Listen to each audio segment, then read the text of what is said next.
नमस्कार. स्वाती किचनमध्ये आपलं मनापासून स्वागत आहे. आजची रेसिपी आहे पुरणपोळी आणि त्याच्यासाठी लागणारं साहित्य. इथे मी दोन ही वाटी घेतली. ह्या वाटीच्या प्रमाणे मी इथे 2 वाटी गव्हाचं पीठ घेतलंय आणि 1 वाटी मैदा घेतलाय आणि त्याच्यामध्ये थोडं हळद आणि मीठ टाकून घेतलंय.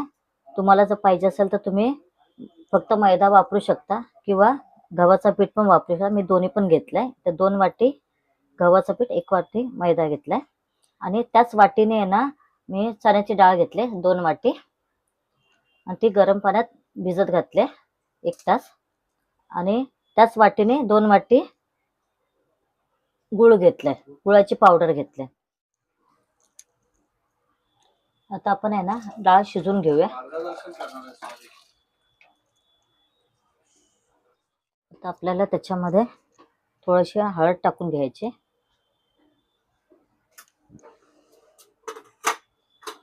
थोडंसं मीठ टाकायचं चवीपुरतं, 4-5 शिट्या आपण काढून घेऊया, डाळ शिजून घेऊया. आता आपण आहे ना पीठ मळून घेऊया. पीठ आहे ना आपल्याला 1 तास तरी मुरून द्यायचं. थोडंसं मी हळद टाकले, मीठ घेतलंय. आता आपल्याला ह्या चांगल्या भिजून घेऊया. एकदम कणिक आपल्याला ना एकदम मऊ भिजवायचे. तोपर्यंत आपण डाळ शिजत घातले. आता आपण कणिक चांगली मळून घेऊया. आता आपला कणिक चांगला मळून झाला. आता आपण ह्याच्यावरती थोडंसं तेल टाकून मळून घेऊया. असं एकदम नरमच कणिक मळून घ्यायचं, असं एकदम मऊ. बघ कसं, बघ आता थोडं तेल टाकून आपण हे झाकून ठेवूया. असं याला कपडा टाकून आपण झाकून घेऊया. हा 1 तास तरी आपल्याला हा मुरून ठेवायचा पीठ. तोपर्यंत आपलं इथे पुरण शिजते. डाळ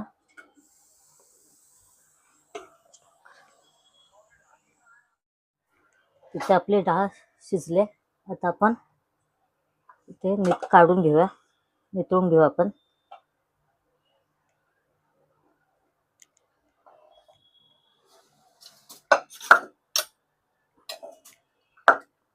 बघ किती मस्त डाळ आपली शिजले. हे बघा आता आपण ह्याच्यामध्ये जे पाणी आहे ते सगळं काढून घेऊ आणि डाळ पण आपली एकदम मस्त शिजले. 2 मिनिटं ह्यातलं पाणी काढून घेऊ आपण. आता आपल्या डाळीतलं पाणी सगळं निघालंय. आता आपण कढईमध्ये डाळ टाकून घेऊ. 2 वाटी डाळ आहे तर 2 वाटी आपण गुळाची पावडर घेतली, ती टाकून घेऊया. चांगलं मिक्स करून घेऊया. आता ही गुळ पावडर आपल्याला सगळे मिक्स करून घ्यायचं. डाळ पण आपली एकदम मस्त शिजले.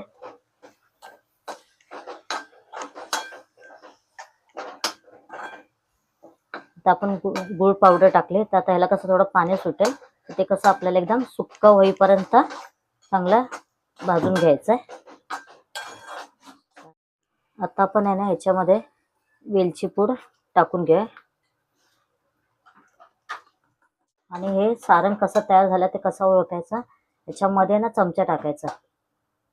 हा चमचा जर असा खाली पडला तर म्हणजे आपलं अजून सारण झालं नाही आणि हा चमचा आता आपला असं उभाच आहे म्हणजे आपलं सारण चांगलं झालंय मिक्स. हे बघा हा चमचा आपला पडत नाही म्हणजे सारण आपला तयार झालंय. आता आपण याला थंड करून घेऊ. आता आपलं सारण थंड झालंय. आता आपण त्याला चाळणीमध्ये असं घासून घेऊ.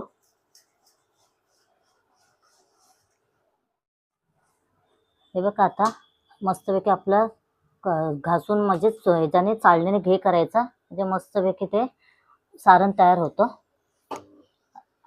आता आपण हे सगळं तसंच तयार करून घेऊया सारण.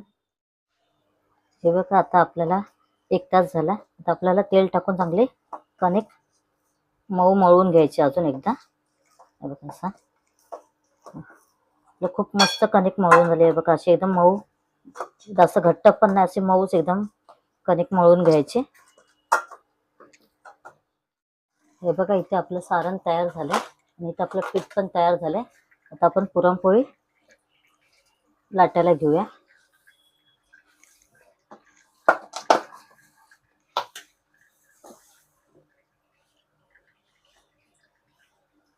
तर पहिला अगोदर आपल्याला असा गोळा तयार करून घ्यायचा आहे.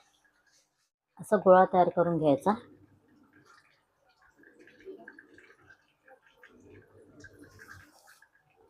तो ना आपल्याला याच्यामध्ये असा मिक्स करायचा, म्हणजे कसं आपण त्या पिठामध्ये टाकू तेव्हा एकदम व्यवस्थित तो बसतो.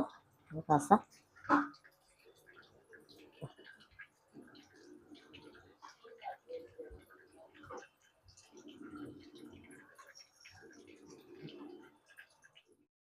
लाटणे काढणार.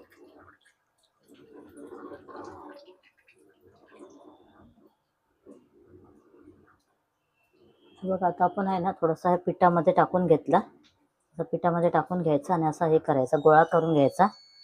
आणि तो गोळा आपल्याला ह्या पिठामध्ये असा भरून पीठ असं बंद करून घ्यायचा. पीठ चांगलं बंद करायचा आणि आता आपण हे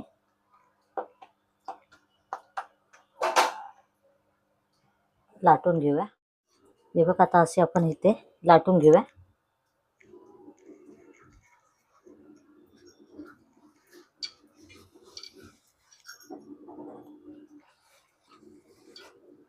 त्याच्या चारी बाजूने असा मस्तपैकी लाटून घ्यायचे.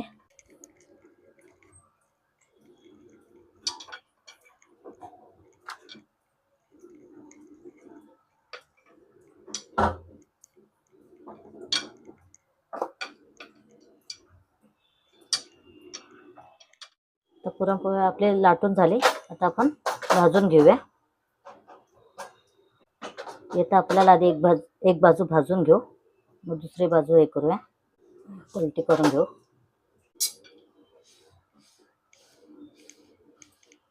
कपड्याने असं दाबून दाबून घेऊ. बघा मस्त पुरणपोळी आपली फुगते. एक बाजू चांगली भाजले तर आपण दुसरी बाजू पण भाजून घेऊ चांगले. आता आपण तूप लावून घेऊया.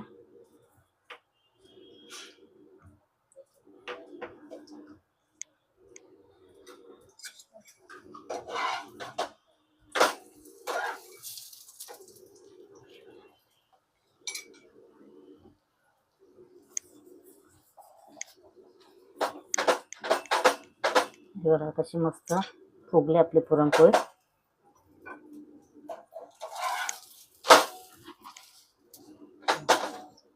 चांगले शेकून घेऊ.